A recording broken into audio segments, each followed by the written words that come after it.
So it was pointed out to me that this morning I forgot to make the break. So let's try to make this afternoon, after 1 hour, to make a little bit of break. I think we're all getting tired. Okay, so let's continue with this central part of the lectures, which I think it's more or less where somehow the formalities have been addressed, and we now begin to get our hands dirty and do some computations. And to start doing the computations, I have to just briefly introduce this little piece of information, which is what I refer to as the master formula. So since it's a formula which I already anticipated before the lunch break, it has two sides, a right-hand side and a left-hand side. So let me tell you what are the two sides of the formula. So on the field theory side, and here I like to keep this notation quantum field theory rather than CFT, because the formula is supposed to be valid more in general, even when we somehow break conformality in various ways. So we can think of, as a concrete example, the case of CFT, but let's talk about QFT. So in a QFT, the complete information about it is contained in this monstrous object, which is the path integral. Very neat, but also very monstrous to manipulate. And it's the integral over all the dynamical field configurations.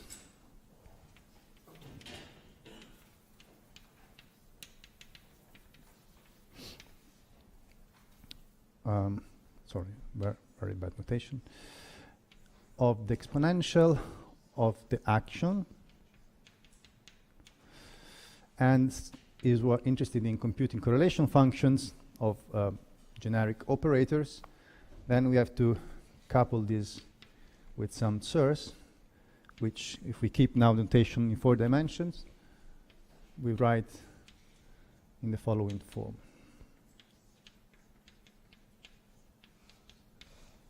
Okay, so these are referred to as sources. So these are fields which are not integrated over, they're not the dynamical fields, that there as backgrounds. And these operators are composite operators of the dynamical fields. So these are composite. In general, for example, they can be gauge invariant operators, like the examples that I was describing this morning.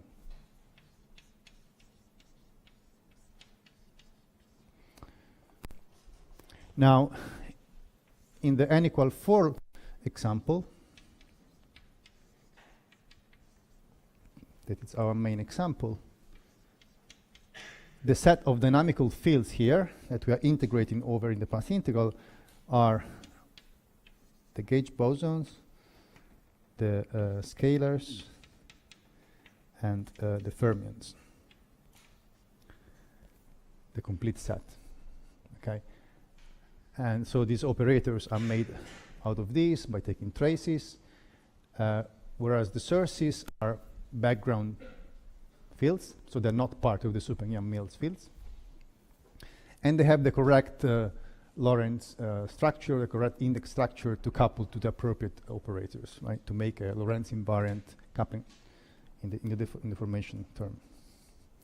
I will talk about more examples later on. Then, given these preliminaries, and let's keep all this CFT side on one side of the board.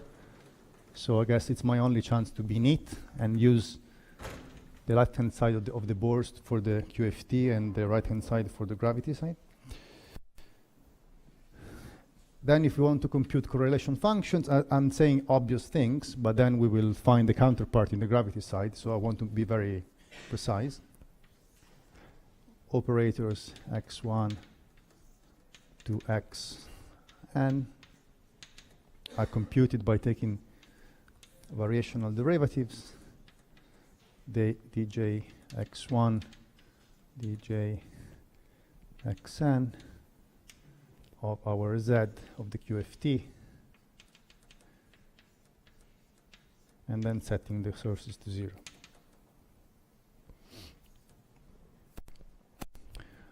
Okay, so correlation functions are computed in this way, and that's why the generating functional contains all the information. I can also define formally the generating functional as, instead of using the path integral, as a formal sum of all the correlation functions that reconstruct then the object. On the other side, so on the gravity side,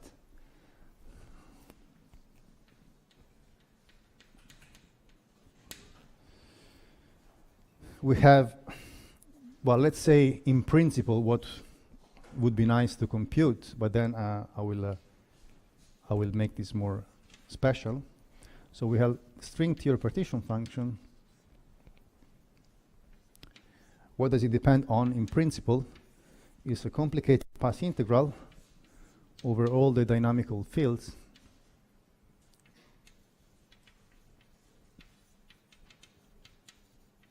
right? Fields that propagate in a given background, and the background is for us ADS5 crosses 5 in the specific case.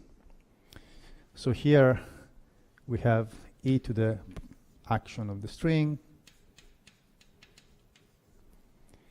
and what is phi naught? Okay, phi naught arises because the dynamical fields here that I will denote phi, they must be specify the boundary condition, because we are in ADS space, which is non-compact. So it's like there is at some point there is a boundary where you have to specify the boundary conditions, and so they've written here as a kind of a integration limit. Phi at the boundary of ADS is by definition called phi naught.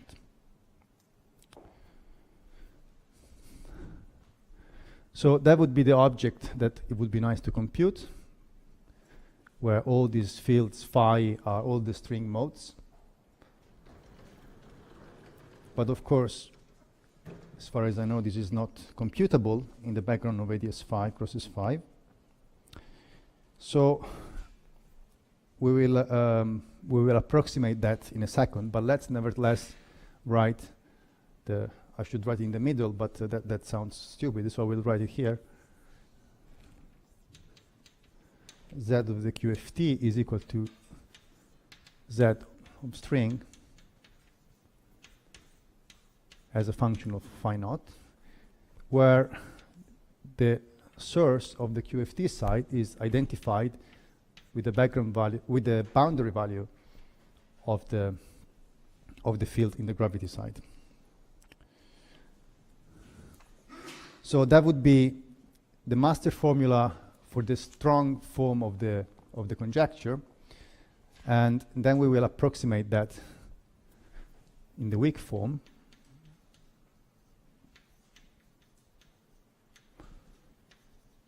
Which is the form which is usually used. And that involves, as we discussed, taking n to infinity, and also lambda, which goes like alpha prime square to infinity.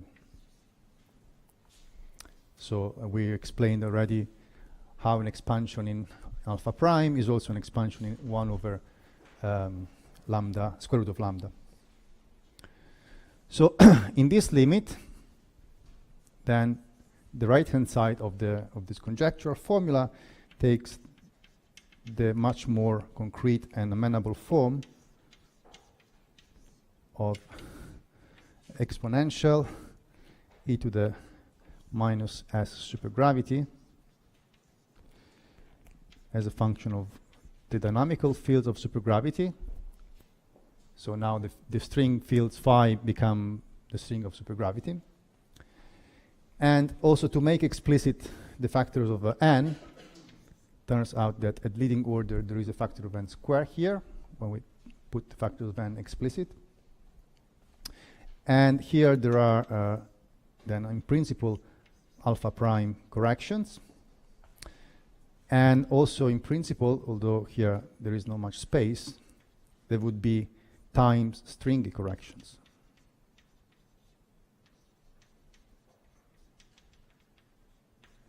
Okay, so it doesn't matter if you can't quite read this, because in practice what we will really ever use is this form, where we limit ourselves to this part. Although, as I was mentioning this morning during some questions, there are computations where one can consider some corrections. In particular, one can consider alpha prime corrections that come from some supergravity expansions and match those corrections to, say, 1 over lambda corrections or 1 over n corrections in the field theory side. Okay, so but the basic equality then relates this partition function here of a CFT computed in the large n and large lambda as an equality sign equal to the partition function of supergravity, which is just given by the exponential of the supergravity action. So this is becoming more and more concrete, and I will not have much to add on how to compute this side of the equality. And if we were given more time and this lecture had another title, I could talk about localization techniques, for example, for how to compute this side of the equation purely in field theory. But I will not do that in these lectures, and I will only talk about how to compute this side of the equality.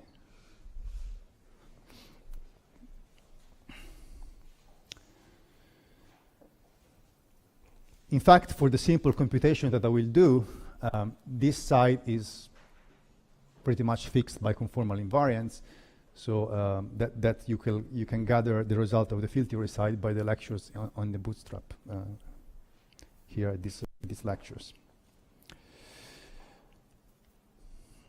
So we have to compute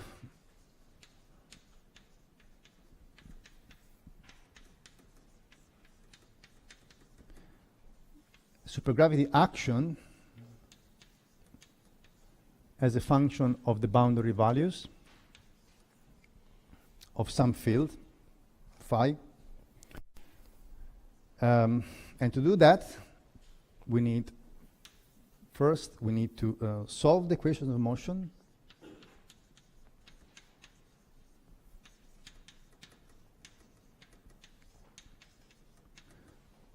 I will denote again phi, the full field in the gravity side, with prescribed phi at the boundary equal to some phi naught. And then, so I'm giving you really the recipe, plug, insert this equation, this solution of the equation of motion, plug phi back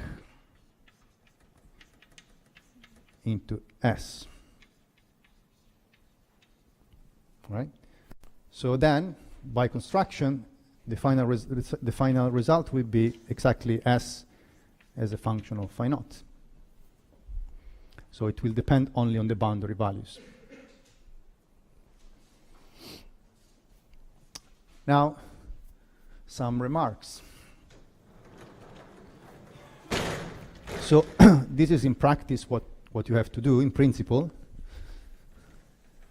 To actually do it in practice, concretely, you need to face some technical issues. Some are just technicalities, some are more conceptual. So let me just mention some of these.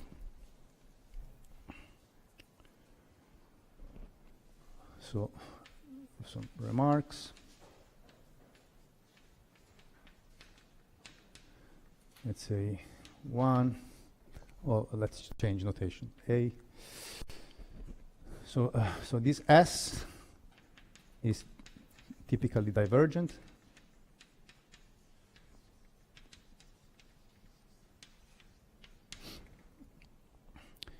So we will need to So when you do this operation of solving the equation and plugging it back, I will explain this in various concrete examples in growing difficulty. But it's easy to imagine that because you are in non-compact space, when you integrate over the non-compact direction, in principle there will be divergences, right? Because the integral has to be done to infinity, unless there is some highly depressing factor, then there will be divergences. So that leads directly to the story of so-called holographic renormalization, which I would like to discuss a bit.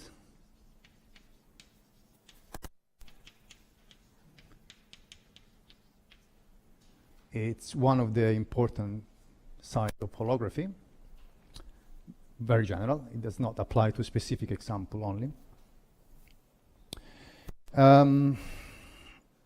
What else would I want to say? Okay. The other comment is that, so in practice, I would say that comment A is more important than comment B, but anyway, in practice, the supergravity action that we consider is an effective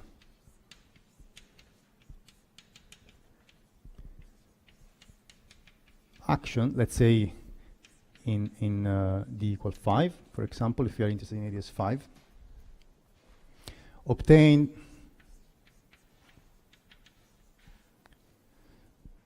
by Kaluza-Klein reducing, let's say, type 2b, or whatever you start with in time dimensions. In this process that I was describing this morning of Kaluza-Klein reduction. And then it's effective because it's an action, so it will be an action just for a finite number of fields. Right? So it depends on your patience or your ability how many fields you can retain in this truncation from the infinitely many that appear in the Kaluza-Klein spectrum. So you can typically you can include various special multiplets. But not all the Kaluza-Klein spectrum can be actually reduced in a consistent way down to 5 dimensions. In any case, for the applications that I will do, this is not very important. We just need to know that it's possible to obtain some effective 5-dimensional description of the 10-dimensional supergravity action. And this is in practice how the holographic computations are done in ADS. So you really work in 5 dimensions, although you start early on in your life in 10 dimensions.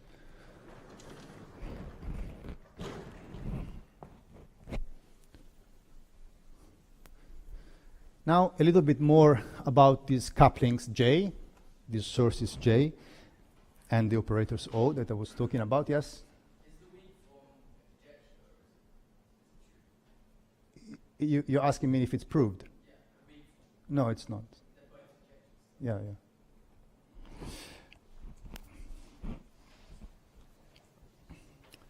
So some remarks on these couplings. So let's say we have in 5D, we have obviously, because it's a supergravity that we're working with, we have a metric. And then, in keeping with the notation this morning, we had a background metric, which will be the ADS5 metric. And then we have some fluctuation. So generically, it is these fluctuation fields that appear in the master formula, right? So I didn't write all the time like Z of delta phi naught, etc. But we're thinking as the fluctuation really, which as the source that couples to the field theory background. So there is this fluctuation here to consider, and we need to give boundary conditions for that as well. So, for example, if you consider the simplest schematic case where you have only this included in the supergravity action. So here now I write delta g mu nu for being more precise. And this will be, because of the master formula, some I write this as an expectation value. So here this is hiding the e to the s part. So this is the expectation value of d for x, let's say square root of g, g mu nu. Well, I have to put all these deltas here, but well, let me suppress the delta. These are all the fluctuations. And here I have an operator, okay? So what is the operator that couples to g mu nu as this fluctuation of the background? It is an operator which is a symmetric traceless operator with two indices, and it's exactly the energy momentum tensor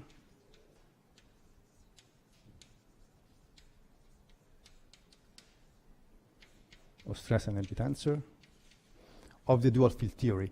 So you might think that what I'm saying is completely obvious, and you have seen this already, and it's kind of the definition of the energy momentum tensor, although it is slightly different in the way which this appears here. So here you are computing an on-shell action as a function of the 5-dimensional metric with some prescribed boundary condition at infinity, which is given by this g mu nu here, and then you are reinterpreting by this non-trivial formula as a quantum object. So this is a quantum operator that appears in your full Lagrangian, of course, coupled to the external background metric. Right? Another special type of source and of operator, associated operator, that appears quite universally. So here I mentioned, let me put this up. So there is the metric, and then another special one that appears is a gauge field. So for example, if you have a e to the minus s supergravity as a function of some gauge field, again, this is the fluctuation. And this will be equal e to the d for x square root of g a mu, and then here, just by definition of the Lorentz invariant contraction, you have some j mu. Okay, so this j mu is now really, so a mu is a gauge field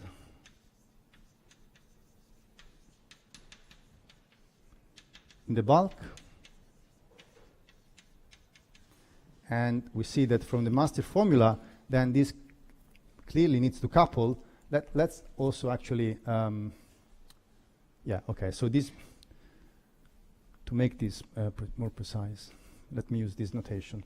So here I will put I as the index in the boundary. So A mu is a gauge field in the bulk with boundary value at the boundary I. And so then Ji is a conserved current.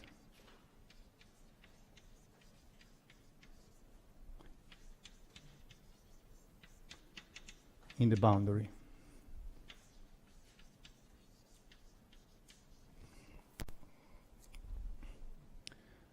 Okay, this is kind of easy to see schematically.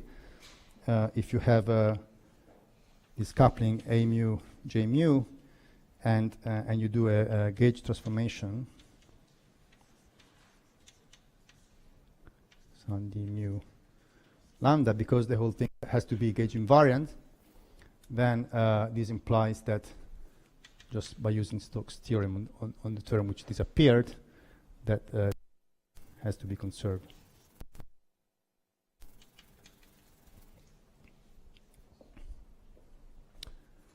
Okay, so these are two pretty much universal types of couplings, generic types. So the energy momentum tensor is present in any field theory, at least any reasonable one. And if you have a conserved currents, which you often have in field theories, then in the ADS-CFT correspondence, they have to couple to gauge fields in the bulk. So that's why also gauge fields are kind of important. And I already mentioned that very early on when I talked about gauge supergravity as an example of supergravity which contains gauge fields. So after having spent a few minutes on these two particular types of operators, to make explicit computation, I would rather go back to the scalars, which are less universal, but of course they are easier to deal with in terms of computations. So I can make these computations on the board more easily than say, if to consider correlation function of currents and so on.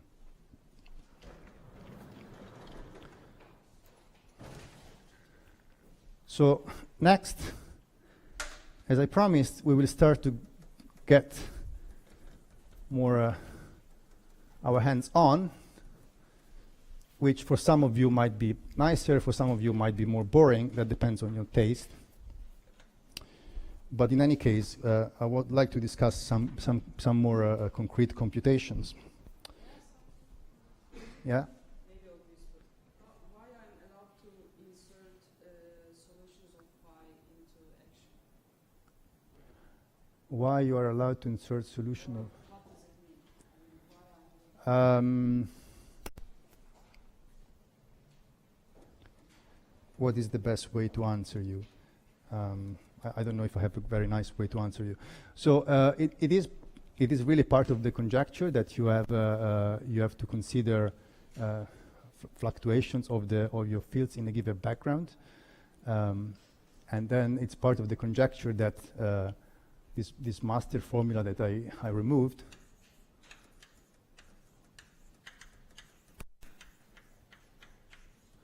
okay, that this has to be true if you identify J with phi naught.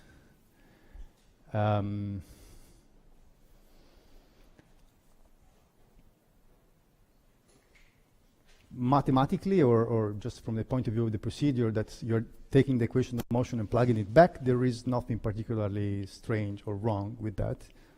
I'm not sure if your worry is a mathematical one or a physical one. I mean, usually, if after the equations of motion you promise that some fields are auxiliary fields, then you can set in the action. But usually, if you change the action by using the equations of motions, then you change the physics in some sense. Okay. Oh, yeah, I understand your confusion. So that can be addressed. So when you plug it back, you're supposed to stop to take variations. You can't take variations anymore. So right, so that would change the physics. But the process of plugging it back, it transforms that as from a functional of the full fields just to a functional of the boundary values. So from that, you cannot recover anymore the equations of motion or anything, and that would be your confusion or worry.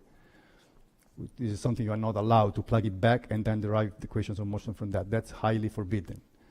But to just plug it back.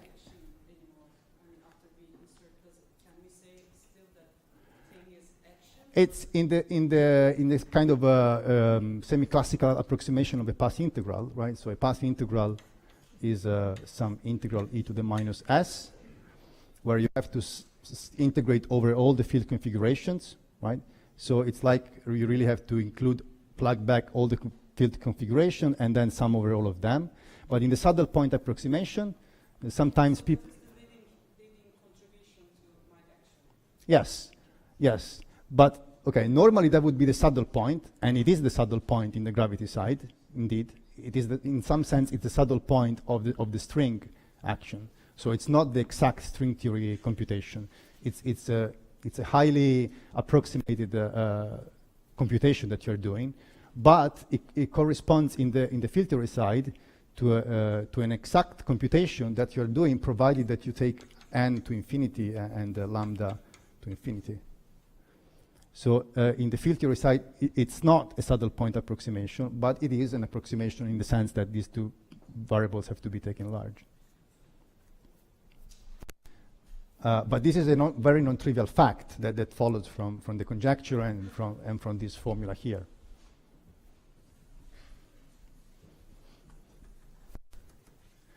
Now, as I was saying, at the mathematical level, there is no problem at all in plugging back the equations and viewing S now as a, so this will be e to minus S of phi naught.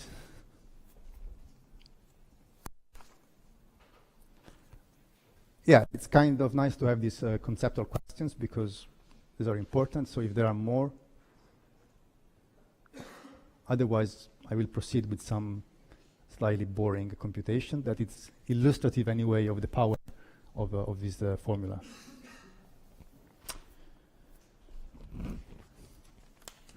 Okay, so to illustrate this procedure, I will pick my favorite equation of motion to solve,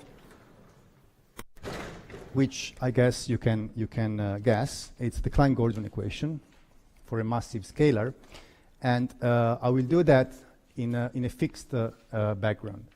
So I will consider fixed g mu nu, and then I can take so phi fluctuating, right, on top of this. And the g mu nu is g mu nu of ADS. I guess this computation, I've done this in 5 dimensions. Then later on we will do something for any dimension d, but there is not much gain. Most of these computations can be done in arbitrary dimensions. There is only one important subtlety to mention at some point, a difference between even and odd dimensions. Okay, so because I want to consider fixed ADS5 and fluctuating phi on top of that, then the equation of motion that I have to solve and then take the result of that and plug it back is box on the metric of ADS5 minus m squared phi equal to 0. Right? So if I want really to do some concrete computations, I better choose a metric, some coordinates, and I will pick one of the metrics which I used in my definition of ADS. So one of the forms of the Poincare coordinates, where I put explicitly my factor of the radius, and then I have dz square plus dx mu, where this is the metric in the Minkowski space. And in fact, most of these computations are done by making a Wick rotation. So this, you can think of this really as some dx square in R4. That's the way that most of these computations are done. It is also possible to do some computations in Lorentzian signature, but it's something more advanced that I will talk about that. Okay, so the coordinates in my space, I have z and x mu, and then I have just to compute the determinant, right? So, sorry, the box operator, which is written in terms of the determinant. So I can use this form, d mu square root of g mu d nu, right? So I have to compute two things. I have to compute a square root of the determinant, and I have to compute an inverse metric. Now the metric is diagonal, so the inverse, luckily, it's completely trivial to compute, and also the determinant is trivial to compute, and it's given by this power here, this factor here to the power 5. So it's L to the Z to the power 5.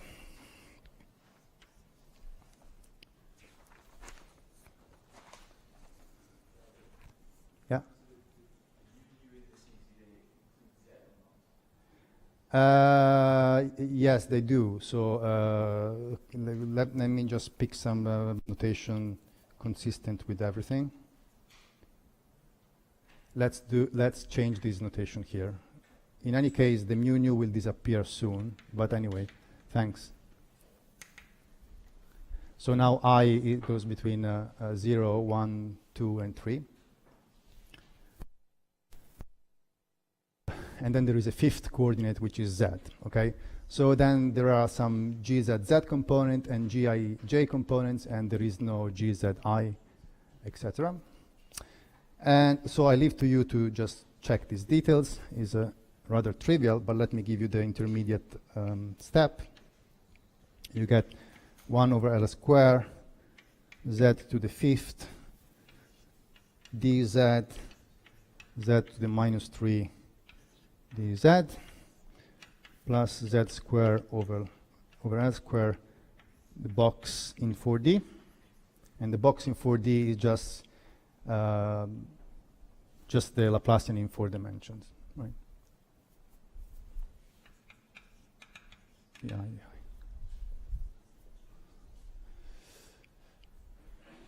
Okay.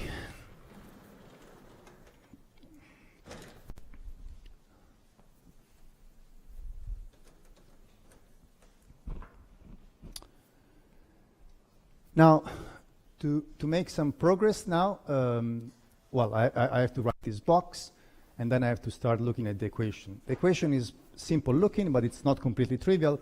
So there are a couple of ways, at least, that I can follow.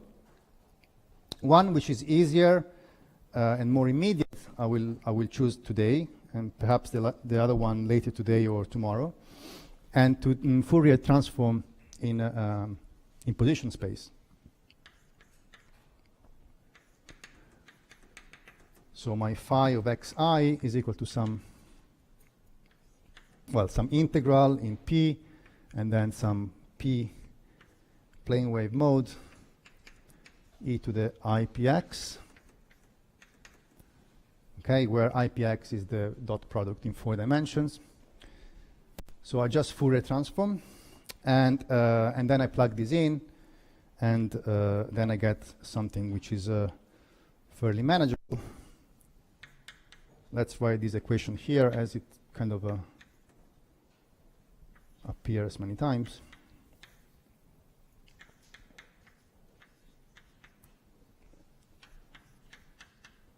Phi p of z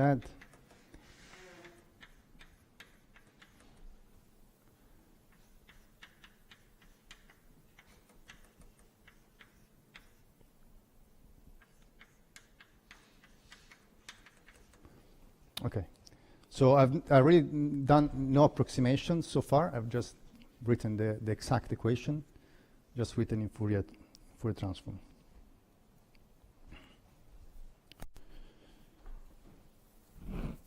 One thing that we should remember is that the boundary here, and that's a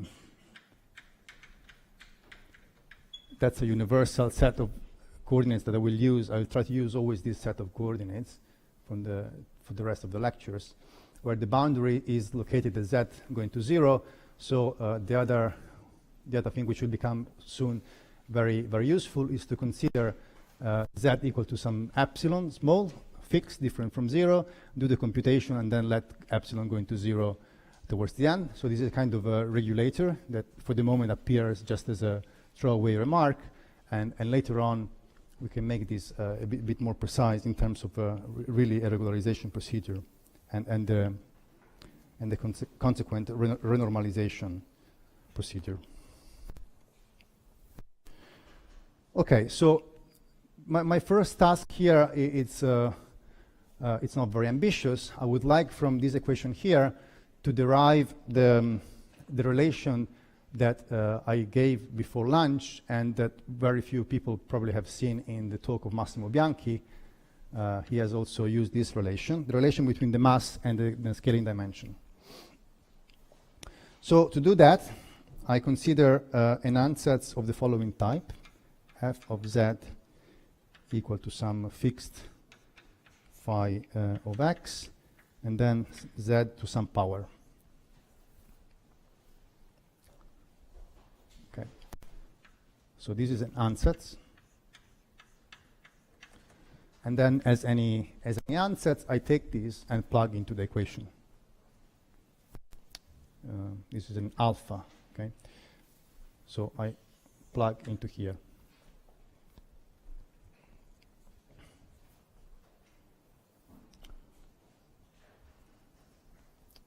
So, okay, there is some algebra to do. Let me not do all the algebra, but let me give you some final step. So there is some z to the alpha phi 0 that multiplies alpha times alpha minus 4 minus m square L square minus z to the alpha plus 2 p square phi 0, and that has to be equal to 0.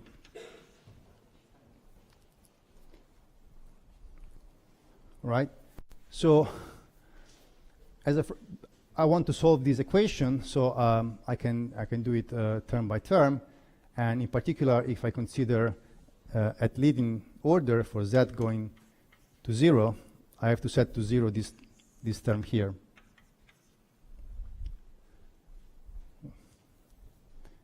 So this is starting to look like the relation that I want to derive. It is not quite yet, but I've done that on purpose. I introduced some constant alpha, which I want to explain in a second.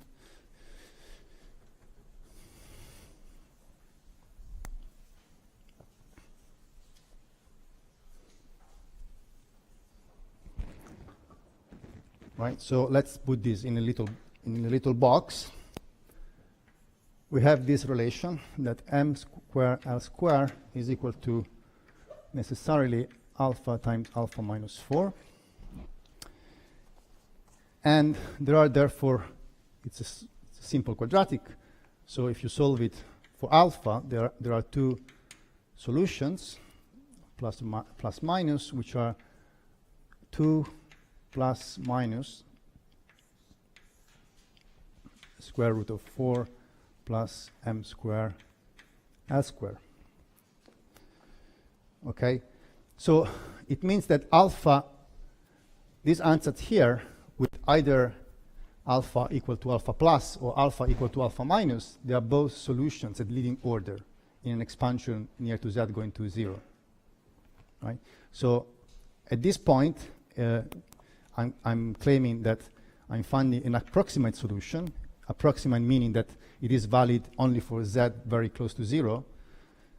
And this approximate solution has the form, say, phi 0 z to the alpha minus, plus it's an independent solution, the one with the different alpha, so it comes with a different integration constant, which is in this case an integration function. Right? It's a function that depends on x. So maybe I can put this explicitly. Okay? So phi will be a function of x and z, and this will be given by phi 0 of x times z to the alpha minus plus a different function, phi 1 of x times z to the alpha plus corrections which are subleading in z.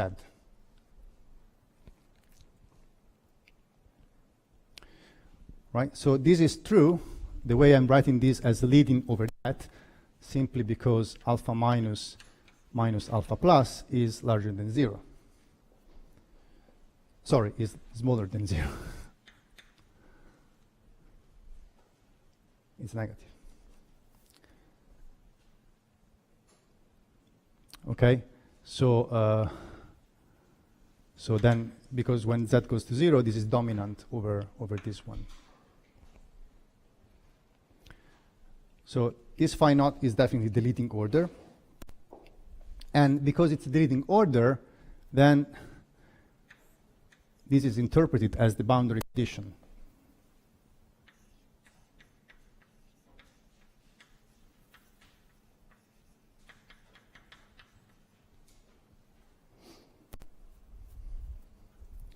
In fact, we will soon enough understand a little bit better in what sense this is a boundary condition and this is not a boundary condition, and in the sense that this phi 1 is actually going to be determined in terms of this phi naught, and in fact also the subleading corrections will be all determined, almost all of them, the subtlety will be discussed later, but almost everything will be determined by this phi naught, right? So in that sense it's a boundary condition.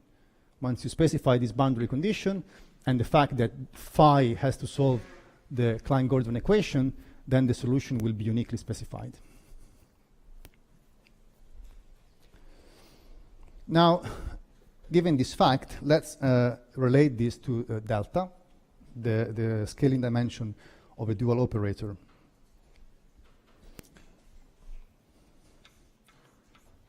So, relation to delta.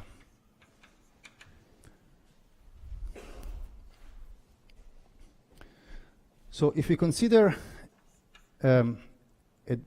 what's called a dilatation transformation of x mu that goes into this x mu, then if you promote this to a diffeomorphism in the full ADS space, this becomes z, induces a z that transforms into a z, and phi is invariant.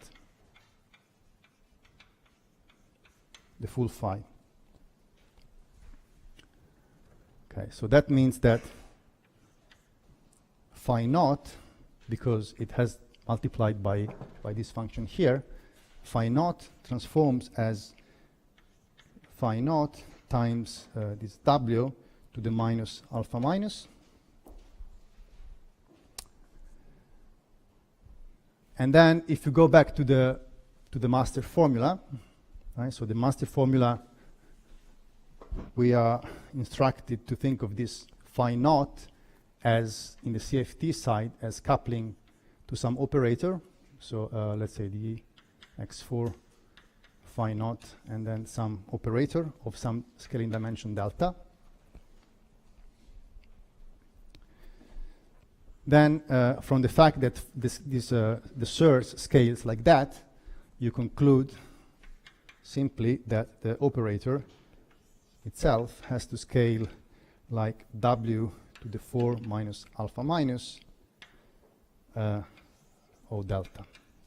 Okay? In other words, we have concluded that delta is equal to 4 minus alpha minus, which is also equal to alpha plus.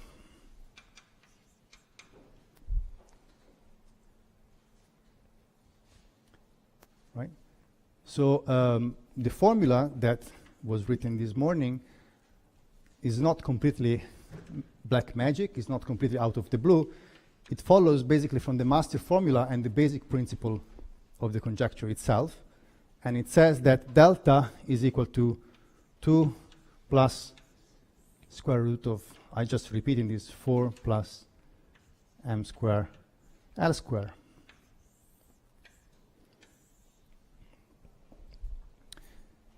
Okay, so I want really to stop this discussion at here.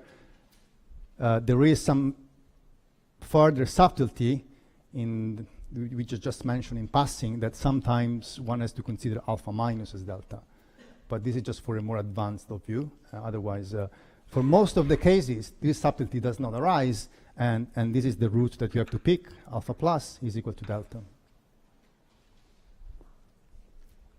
And the subtlety has to do with which of these two is leading or subleading. But anyway, I don't want to discuss that. Yeah, that board can be updated, I guess.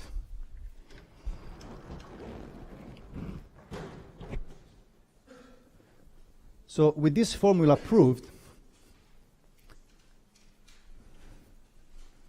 now we see how the mass, right, now we see how the mass of a generic scalar, that's supposed to be a mass that you compute, for example, from some Kaluza-Klein reduction. And that fits into the dimension of the dual operator through this formula here. Okay? So if we want these deltas to be nice numbers parameterized by some integers and so on, as for the chiral primaries that we were discussing, then this is true if and only if the masses themselves are function of these integer numbers. So we can go back to one of our examples. So if we look, so going back to the Kaluza-Klein spectrum of ADS5 cross S5.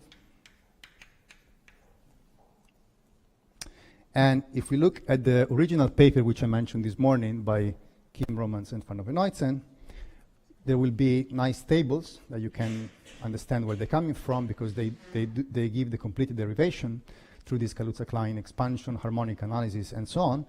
And at some point, there will be some scalars with m square L square, maybe in a slightly different notation, but in any case, they will be given by this formula.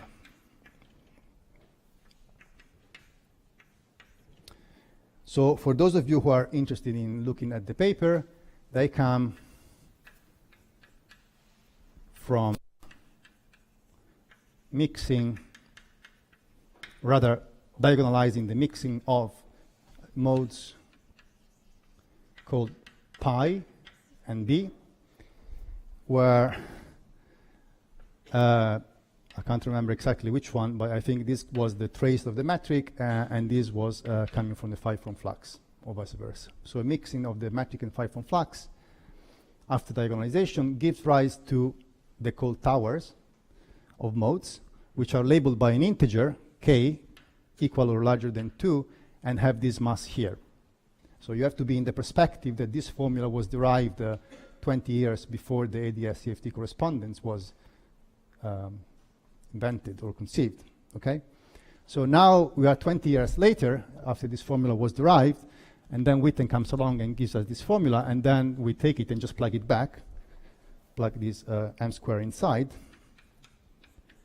and magically we get that delta is equal to 2 plus square root of 4 plus k square minus 4k, which is, I leave to you to check the details, equal to k. Okay, so we have seen that these towers of modes corresponds to a tower of modes which have scaling dimension delta equal to an integer equal to 2 or larger than 2, and they have been, for this reason, identified with these traces, symmetrized traces of scalars in the n equal 4 side of the duality. Totally symmetric and traceless representation of the conformal group. Sorry, of SO6.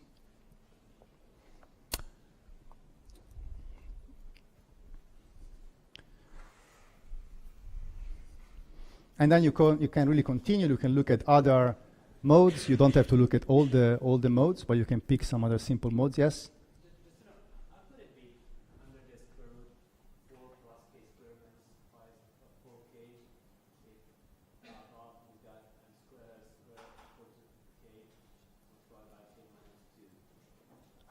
Because I've made a mistake, presumably. Yes, there was a mistake. Just in copying a 2 with 4, which became a 2.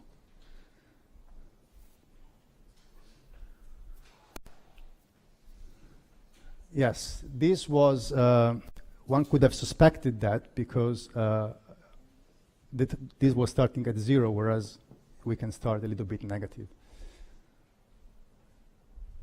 as I explained this morning, for the masses of the scalars in ADS. They can be a little bit tachyonic, and they are in this case. Other questions? Yeah, k is an integer. Yeah, sorry. It was meant to be implicit in the notation, but is a positive integer equal or larger than 2.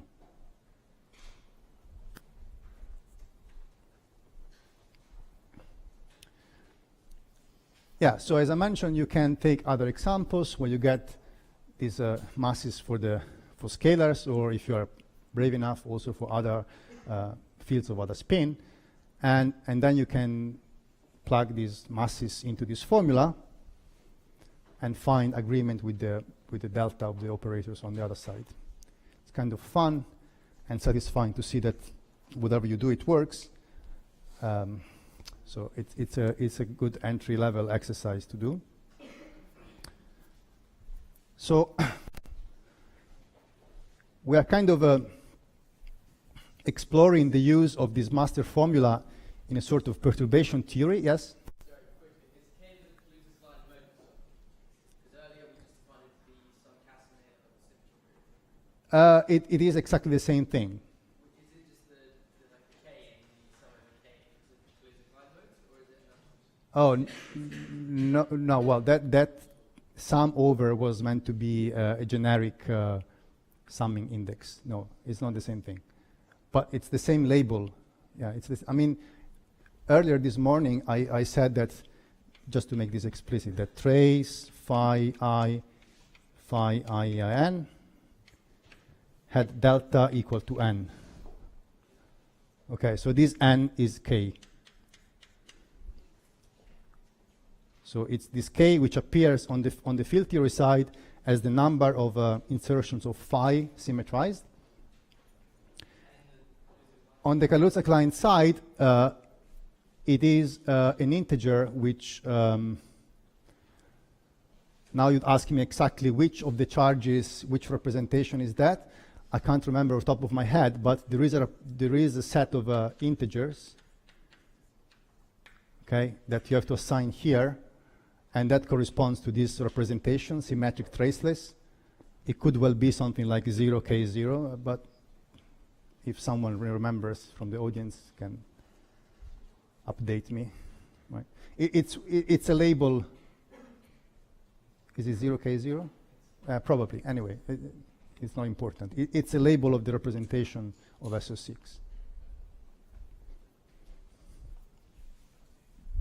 So I was saying we are using this master formula in this kind of a perturbative fashion. So I've solved this, which is maybe a little bit too pedantic, but at least I can highlight more features as I go on. So in the first attempt, as it were, I highlighted the fact that we can derive this formula, and then we will repeat this computation and go to higher order, and by doing that we will learn more things.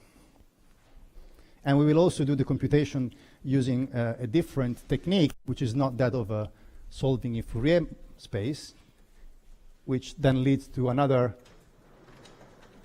kind of textbook notion, which is that of Witten diagrams and bulk-to-boundary propagators.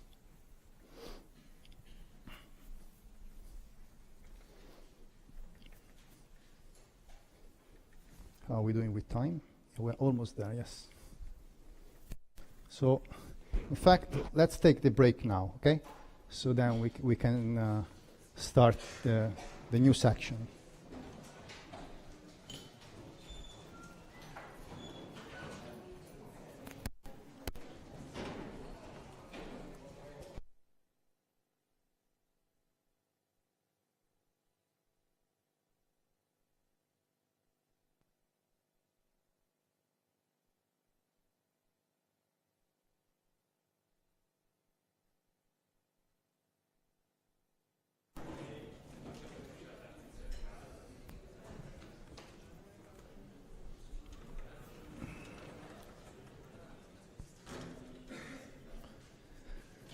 All right.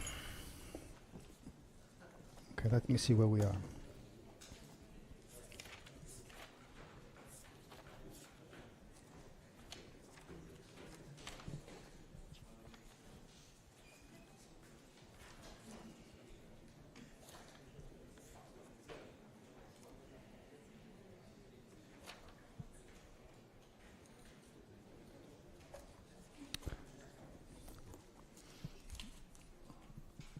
Okay, now I want to try and solve this equation at higher order.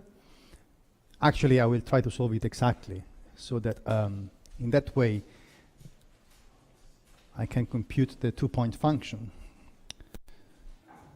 So I will still do this in Fourier space, and perhaps tomorrow, I guess, or depending how long it takes, then we will, or maybe today, we'll make some comments about the computation in position space.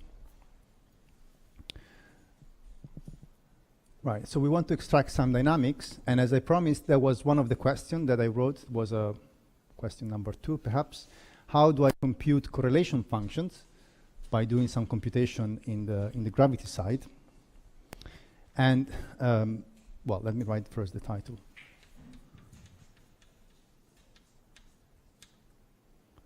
Holographic, well, scalar that we do here. 2-point functions.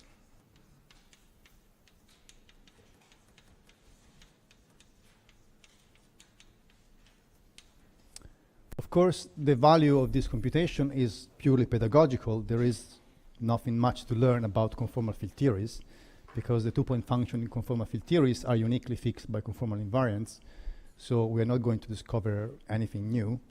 But it's a kind of a warm-up exercise that was done also by the community when the correspondence was formulated. So by scalar, I mean scalar operators, and then I want to compute some correlation function of OX with and the same operator at say Y or Z, Y equal to 0. And this will be an operator which has some given dimension delta.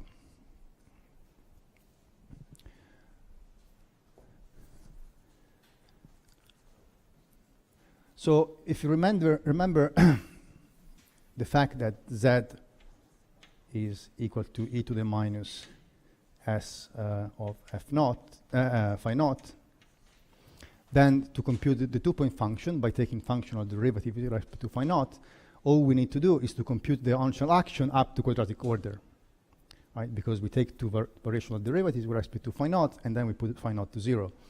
So we just need to compute, yes?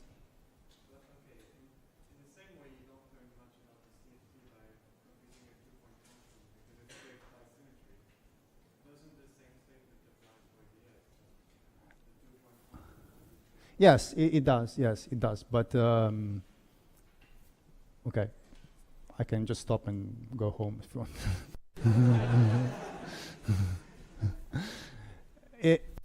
Well, we kind of rediscovered that, which is historically how it was done. People have computed, you know, and then someone else has come along like you and said, well, look, but this was fixed by symmetry, so what have you. So this is just the like the warm-up as a way to compute more non-trivial things. And before computing non-trivial things, we have to check that at least the trivial things, like 2-point functions, they better give the same results on the two sides. In fact, the fact that they're fixed by the symmetry in this way that I'm going to do is not very clear. So in that sense, it appears more of a miracle that it works. But then later on, one can understand that better from the point of view of the symmetry of ADS. So I was saying that for this computation, I only need to know S up to order phi square. And then by taking 2 variational derivative, I can compute this. That means that if I start with my action for a Klein-Gordon equation, which is already quadratic, I can just keep that action, solve the Klein-Gordon equation, plug it back into that action without considering any additional higher order terms, and extract this action and then finally obtain this. Right? So while we do that, we will, on the way, encounter some subtleties, especially the subtlety which has to do with some divergences arising, which will force us to think about how to deal with these divergences. And this is the simplest example in which these divergences have to be addressed.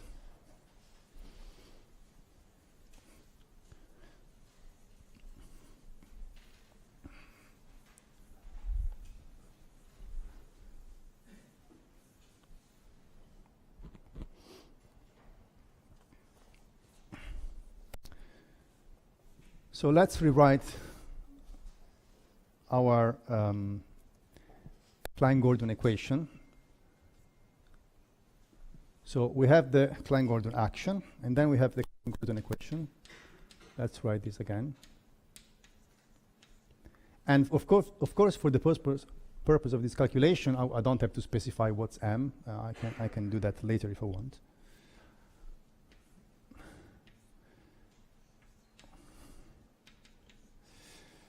So if I use the same variables as before, so I use z and xi, then let me skip the initial derivation and let me get to some point, which was the point I wrote earlier, so that should be on your notes. And then I introduce a variable, let's call it u, equal to pz. So you will find that there are many terms which are just function of z, and then there is a term which was coming with a factor of p square in position in the Fourier transform multiplied by z square. So that term becomes just a u square, and with this simple change of variables, the equation becomes 1 over p to the square. Well, okay, let me cancel this already. So u to the 5th d by du, u to the minus 3 d by du, f of u. I will tell you in a second what is my f here. U squared f of u minus m square L square f of u, where f, it's in addition to this change of variables, there is also a change of function. F of u was, what was f of u? Well, I guess it was just, sorry, this was just simply phi of z.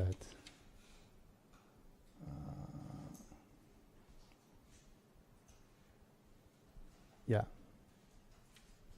with this change of variables. Anyway, maybe I shouldn't have given this intermediate step, because there is a further step which manipulates this equation a little bit more. And one introduces another function, f, capital F, I called it here. And then one finds an equation which, well, either you recognize it or you, again, use Mathematica and you can solve it. So let's write it.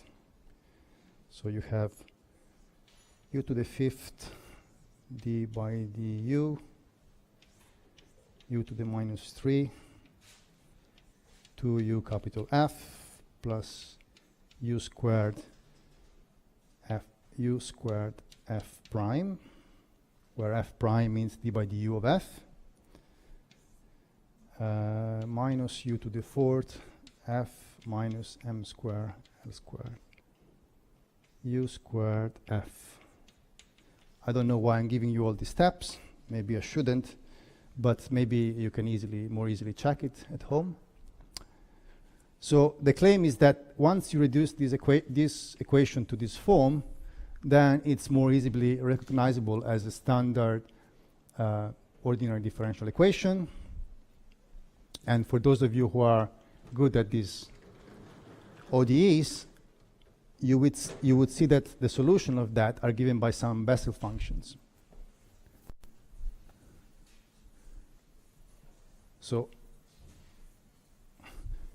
as we know, ODEs are not very, they don't leave much about intuition. They're classified, the solutions are what they are. So if we are told that the solution of that is a Bessel function, that's what we're going to take. And in particular, there are two independent solutions, because it's a second order equation. And they are called, so they're called I and K. They are functions of the variable u. And they have an index, like all Bessel functions. and the index turns out to be delta minus 2, okay, where delta is related to m through the formula that we derived earlier. So if these are the two solutions, then a general solution is a linear combination with two constants of these two modified Bessel functions. I plus b k delta minus 2 of u. Okay, so a and b here are just constant. It's a linear equation, yes. So the superposition principle is valid, and we take a linear superposition of the two solutions. Even though now these are exact solutions, they're not simple approximation near to u equal to 0. Now we have to use our previous knowledge, and the previous knowledge has to do with the fact that we want a solution with a certain behavior near to the boundary, and also we are in ADS space. We know what is the metric, and it's a perfectly regular metric, and we want whatever solution on top of that to be also non-singular. Right, so that imposes an additional condition. And to see which boundary condition we have to select, so basically we have to take an appropriate linear combination. So this A and B could be some funny numbers, right, such that the linear combination is a regular solution in the bulk of ADS. Well, it turns out that it's not really very funny, but let's see. So if you take the behavior of I for u that goes to infinity,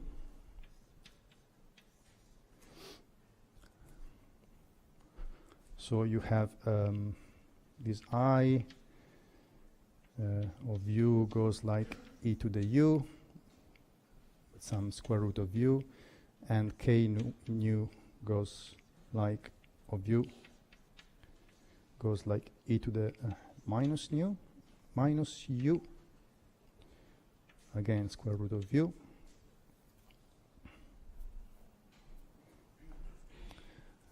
So this u going to infinity, you have not to be deceived, corresponds to the interior of ADS, right? So to the Poincaré horizon, because z going to 0 corresponds to the boundary, so z going to infinity is the region of large z, correspond to the interior. So when we want to impose regularity, we want something which is regular when we go there, and that kills this I, right? Because these explode exponentially for u going to infinity. So that means that A here has to be equal to 0.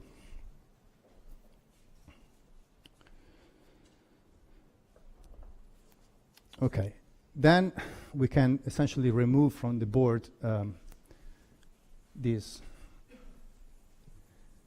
I, Bessel function, and just keep this one. And then we can study what happens for u going to 0, which is again the boundary. And for that we need a different expansion of this Bessel function, which again you can find either from Mathematica or from the old books. And that is given by k going to some factor. Let's write the factor maybe once. Delta minus 2 divided by 2 times 2 divided by u to the power delta minus 2. So if you combine with the, so remember this was f.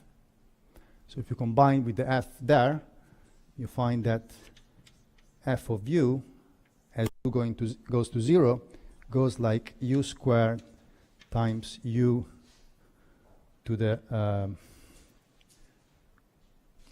2 minus delta, which is u to the 4 minus delta. Okay, so this at least matches with what we found before. The behavior of the function phi of z near to the boundary goes like z to the 4 minus delta. which I called alpha minus in the previous notation, right?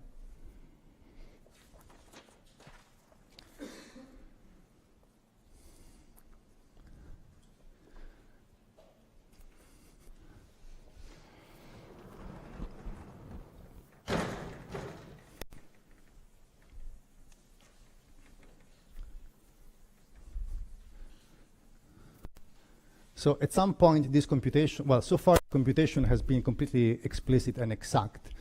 At some point, there will be some expansions which are really tedious. I cannot really do it on the board, but I can explain where they're coming from. So let's keep going for a bit. So far, if we go back to our original variables, so far, we have found an exact solution with the correct boundary conditions. Right? Phi of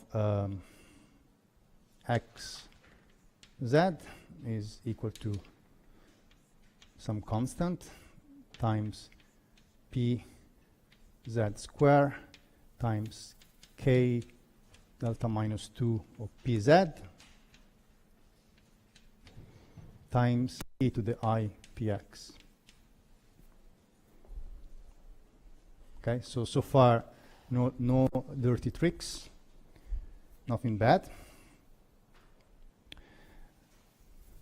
And then we can fix the boundary condition, we can fix this further constant b by requiring that for, say, some z equal to epsilon, this phi is equal to 1, or rather this phi is equal to, well, is equal to e to the I px, just the incoming plane wave. And that fixes b. It's just one condition, and this becomes slightly unknown, but it gives as final solution the form that you will find in some books or in the original paper by Gupser, Klebanov, and Polyakov, which is this: pz square times k delta minus 2 pz divided by p epsilon square k delta minus 2 p epsilon e to the I px. Okay.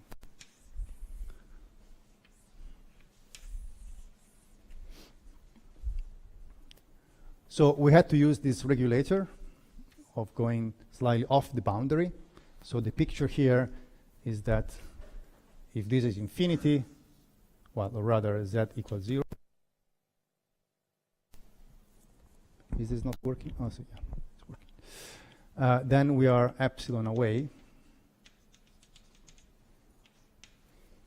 And we give our boundary conditions slightly off the boundary, and then we do our computations, and then at the end, we let epsilon goes to 0 at the very end of the computation. And if the computation is done correctly, then the final result obviously will not depend on epsilon. Otherwise, we have done some mistake, or our procedure is not really meaningful. So now I have solved completely and explicitly the Klein-Gordon equation with the boundary conditions which are physical for our problem. And now I am at the infamous stage of plugging this back into the action. So let's carry out this plug-in and see what happens. Okay, now we are at the plug back phase.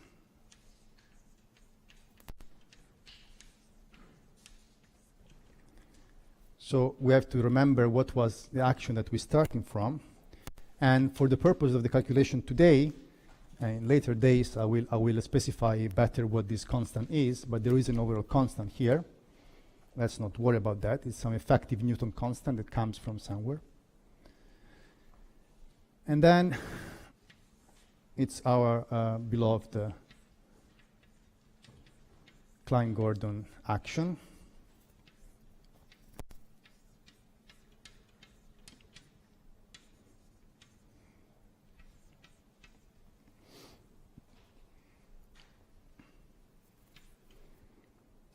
Okay. So I could simply take this object here and plug into that. So this requires doing some computations because, well, the determinant is trivial, but then I have to compute this derivative on phi, different phi's combined. This is a little bit painful. So to make it just slightly less painful, there is one trick that one can use. And the trick is to integrate by part. That reduces this to an expression which is closer to what we are interested in the end. Namely, something which is quadratic in phi. In the end, we want to take derivatives of phi. Actually, we want to take derivatives of phi at the boundary. But anyway, so by integrating by parts, then by integrating by parts, this gives C equal to d5 square root of g minus phi Laplacian of phi plus m square phi square. So that's quite much more, that's much nicer, right? So I can now plug this back into here and see what I get. Okay.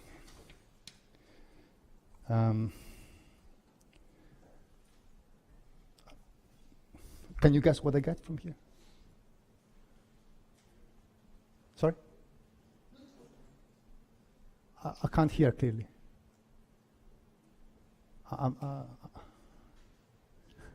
Oh, okay, I can hear some zero. Okay, good. I get 0. So I've done some mistake, right? Or the ADS-CFT correspondence is wrong. Which one of the two is more likely? Just to check whether you are paying attention to what I'm doing. And the mistake is that when I have integrated by parts, I have forgotten a boundary term. So that's an example of a, well, it's kind of a mistake made for you on purpose so that you don't do this mistake in the future. When you integrate by parts and you are in ADS, you should never forget about boundary terms. So let's put back the correct boundary term. And this is given by an integration over the boundary d for x square root of g phi unit normal to the boundary d mu phi. Okay.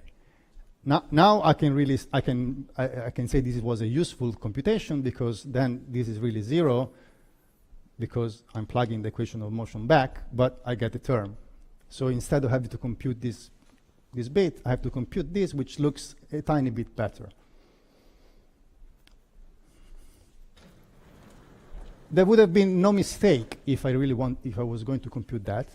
Just different ways to do the same computation, and the second way takes advantage a bit of some general understanding rather than tediously plugging in something.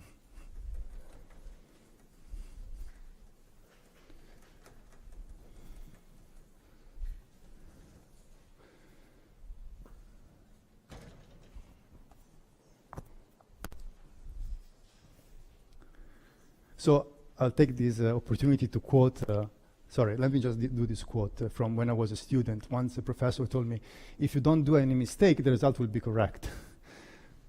That's the case too. Yes, the question. Doesn't that metric have to be symmetric on the boundary? Yes, and this does not, it does not make justice to that, right? So let's call it H.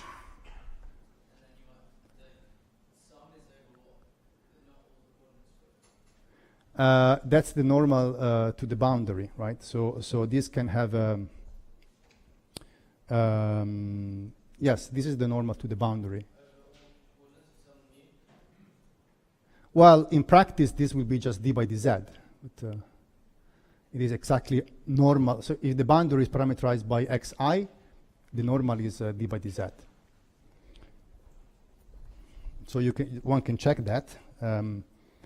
One can check that the normal has to be some constant d by dz, okay, as a vector, and then you compute that and mu g mu nu is equal to 1. That fixes this k. And in fact, it fixes this to be z over L. Right, so the unit norm comes with some non-trivial factor.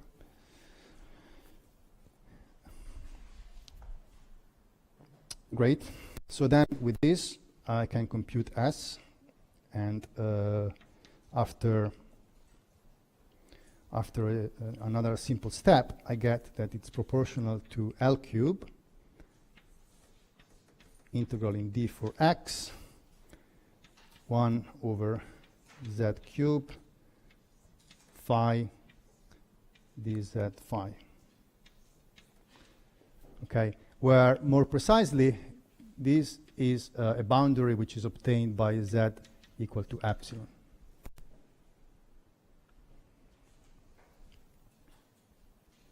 So that means that I have to, well, set here z equal to epsilon, and then take phi of x and z and set z equal to epsilon. So I have to take that guy over there, okay, and do the expansion. Now, if I set just z equal to epsilon in the numerator, I get a trivial thing. But here I have to take a derivative, so the end result will not be trivial. Would be some expansion, which is actually a bit annoying to obtain.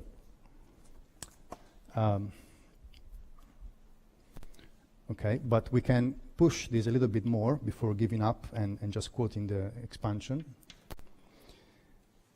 So if we insert that and we consider the Fourier transform, then we have that this is equal to CL cube, factors of pi popping up from the Fourier transform together with some delta 4, P plus Q. And then here I have this expression, 1 over z cube, phi of z, dz of phi of z, evaluated at z equal epsilon. Okay, so here I have taken into account completely the integration in d for x, okay, the integration in d for x of the two Fourier transform bit gives this delta function. And that's because I'm doing the computation in Fourier space, right? So it's expected that the final result of the two-point function will be in momentum space, right? So my object is a function of momenta through the delta function, and then some factor, which is some complicated factor that contains the complete dynamics, and it depends on epsilon through this function here, which I have evaluated. Okay, now at this stage it becomes a little bit painful. So I will not do the expansions. And in fact, I will simply call this, as people do, form factor.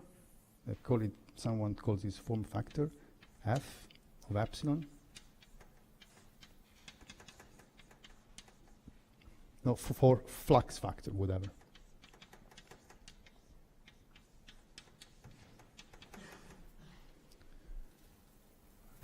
Flux factor, which is something that you can, if you want, put into Mathematica, plug in, Taylor expand in epsilon, and pick up all the terms.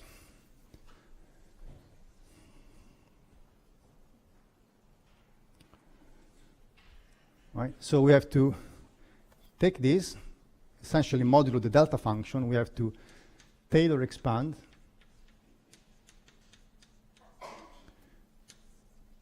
this flux factor of f of epsilon for epsilon going to 0. Okay, so apart from being a tedious exercise, there is something to note if you are going to do this exercise. There will be essentially some divergent terms. Okay.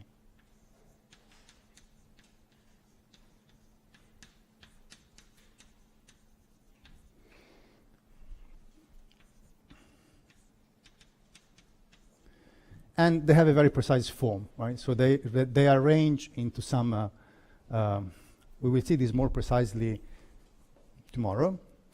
They are arranged in some power series in some 1 over epsilon with some power.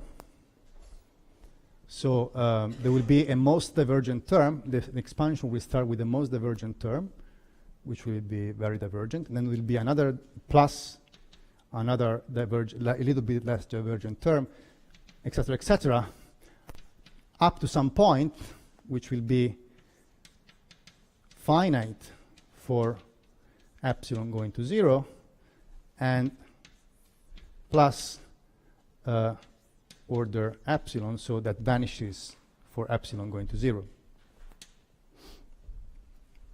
So when I send epsilon to 0, this will go to 0. It doesn't bother me. This is exactly when you do dimensional regularization. I mean, you can just have this epsilon in your mind, which plays a similar role. It will exactly arrange in this way. Terms which go to 0, terms which are finite, and terms which diverge, right? So exactly as when you do renormalization in quantum field theories, you are tempted, and correctly so, to think that there is a procedure to remove these divergent terms. And well, either you are very naive and say, well, I don't care, I just throw them away, who cares? And this is what I'm going to do today, because we are running late and it was not part of the program today. Or, as we'll do probably tomorrow, we can go back to these divergent terms and try to understand them better and try to understand a systematic way to remove them. So, for the time being, we will concentrate only onto the finite part, and we will give the result, which is, in the end, sorry, this I said it's a function of epsilon, but more precisely I should have said a function of epsilon and p, right? Otherwise, I don't get anything interesting.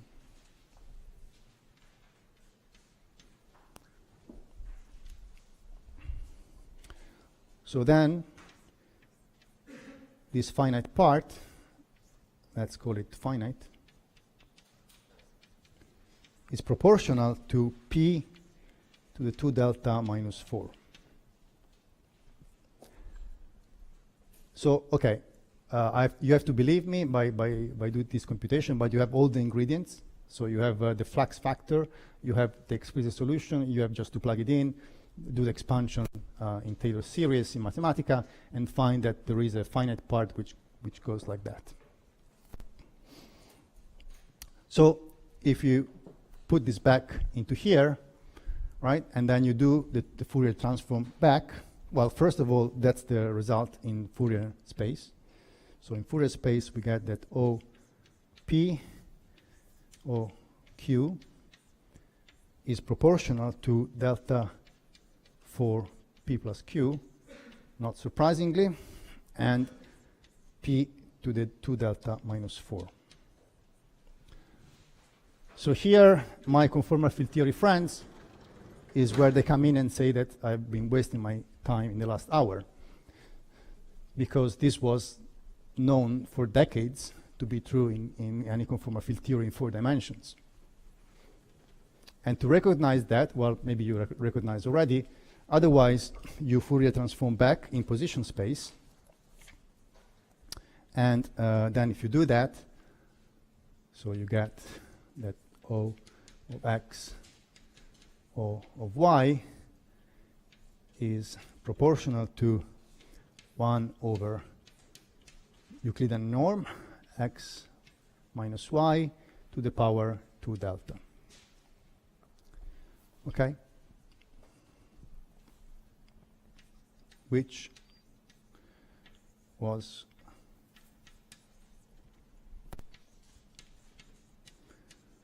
the general result for any CFT. Of course, you can guess easily that if you repeat this computation in any dimension instead of ADS5, you could actually do it in ADS-D, D+1, say, and then this would match the conformal field theory computation in D dimensions. Now, in the last 10, 15 minutes, let me start, and probably will not finish, but it's worth nevertheless starting to make a little bit of progress. A different way to compute this two-point function, which actually generalizes more easily to higher point functions. So there is a, so this makes justice to the, somehow to the conceptual tool. By using this method, you can compute not just two-point functions, which is pretty much trivial, but you can, in principle, compute three-point function. That's actually easy to do. Well, technically not so easy as this, but it can be done easily.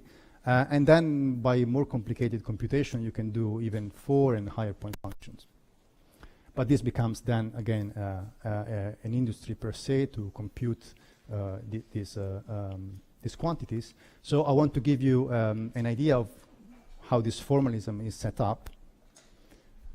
And again, not surprisingly, this goes back to Witten.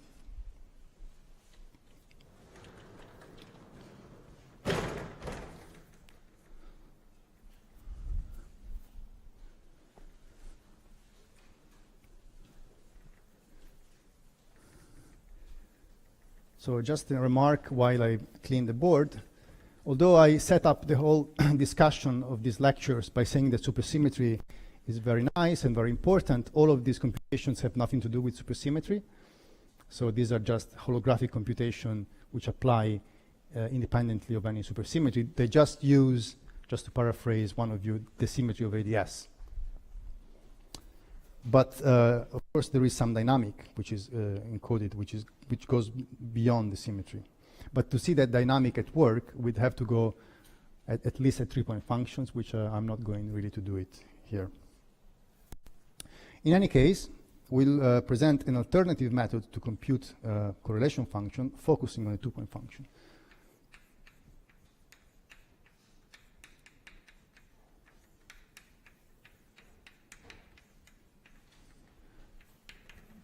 So in X space, position space, so that leads to the idea Witten's diagram.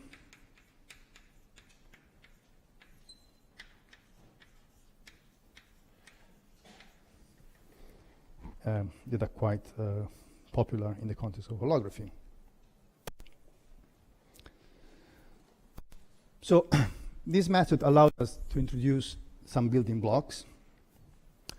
And well, as in Feynman diagrams, we have to compute some propagators. So there will be, well, propagators.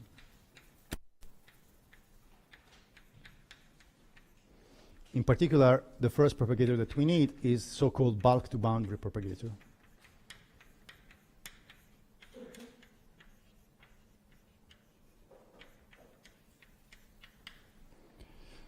Right? And then this will be the building block. As in the Feynman diagram, you can think of any Feynman diagram as composed by propagators joined by some vertices, where the vertices are dictated by the interaction Lagrangian. And similarly here, once an interaction Lagrangian is given, and once the bulk-to-boundary propagator is given, then one can consider analogous to Feynman diagrams, which are called Witten's diagram, already written there.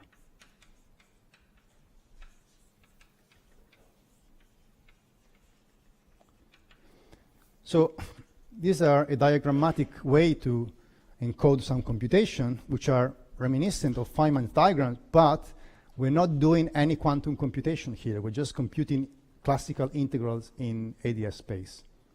Right? Just a very nice analogy to make, and it's a useful way to organize the computation.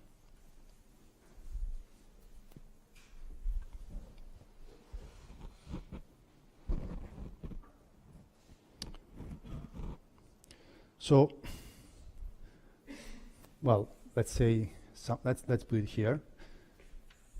Some advantages over the Fourier space. So we can easily, well, at least in principle, consider higher than 2 endpoint functions.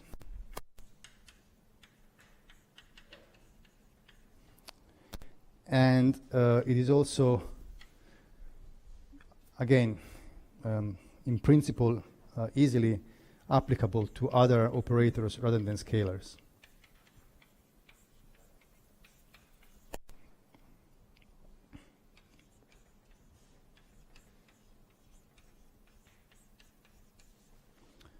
Right? Any gauge, when I say operator, of course, I always mean gauge invariant operator. But again, because we are very modest in these lectures, we will illustrate this, in principle, more powerful technique into the same context of computing two-point functions. So you should excuse me for that. I can give you references if you're interested in more elaborated applications of this technique.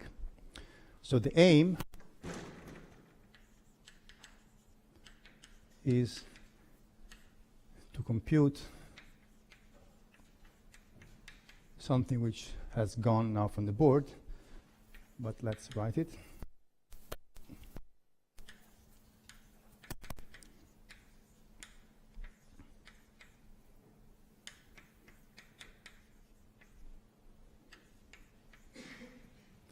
Right, to compute that as a function of the boundary data in an effective way that allows us to extract the two-point function by just taking two variational derivatives.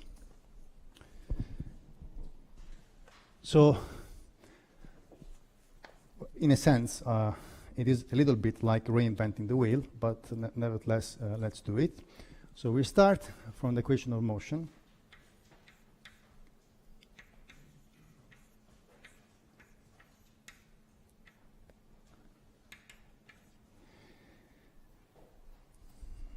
And we define, so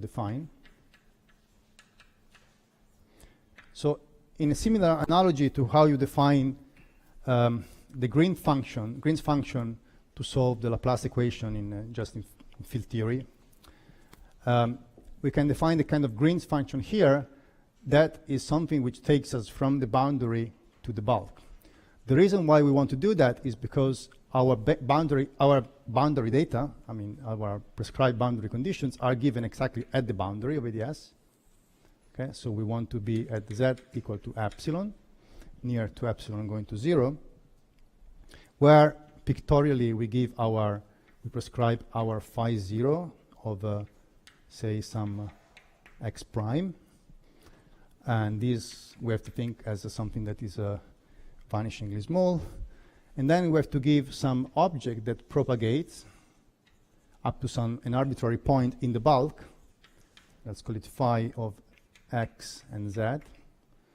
So this is my bulk, and this is my boundary. Okay, so this is pictorially what we want to do. And to do that, the object to define is this Green's function, which solves the same box equation in x and z. So it's a function of z, x, and x prime, which has a delta function of x and x prime.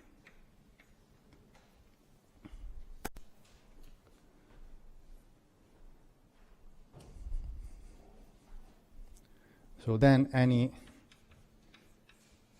phi of x and z will be given by an integral in d for x prime, this propagator here,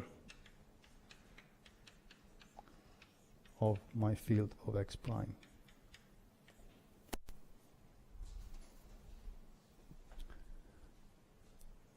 Okay, so this object K is what is called the bulk to boundary propagator.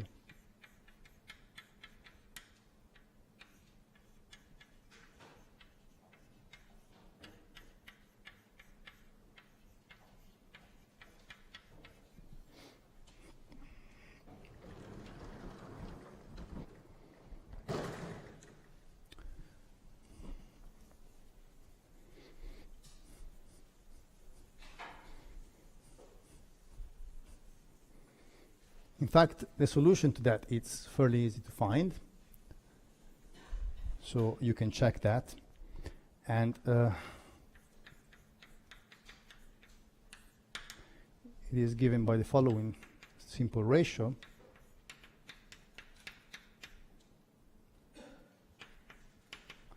So there is a constant here, which is not important for us.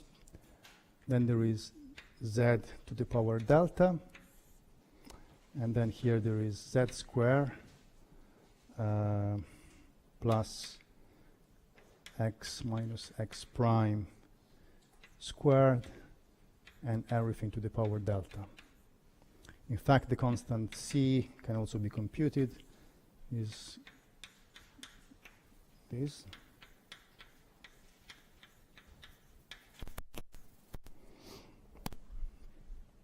That's the solution.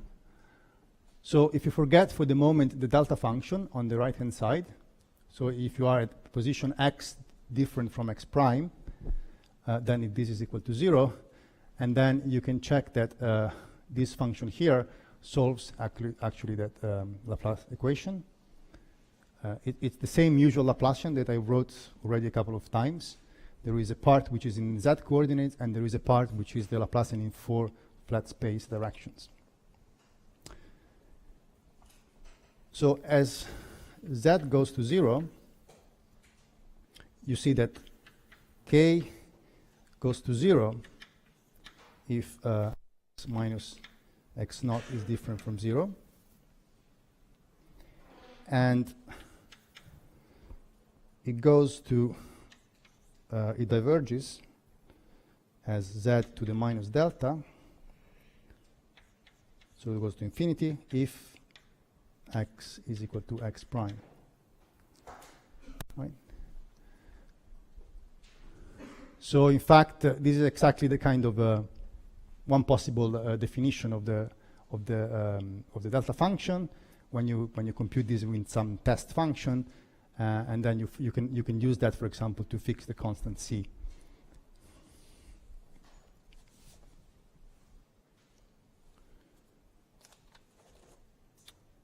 Okay. So I really have to leave sharply after 6. So I want to just finish that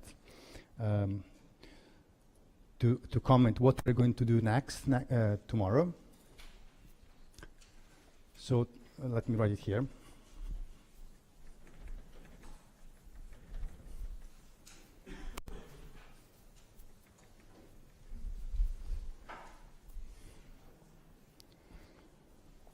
So we can take advantage. We should not forget that we have made a little bit of progress in the previous computation. So the integration by parts that we have made up there can be repeated, can be applied also here. So we should not neglect that. And after doing that, our S is equal to C. So I'm just repeating from the previous computation.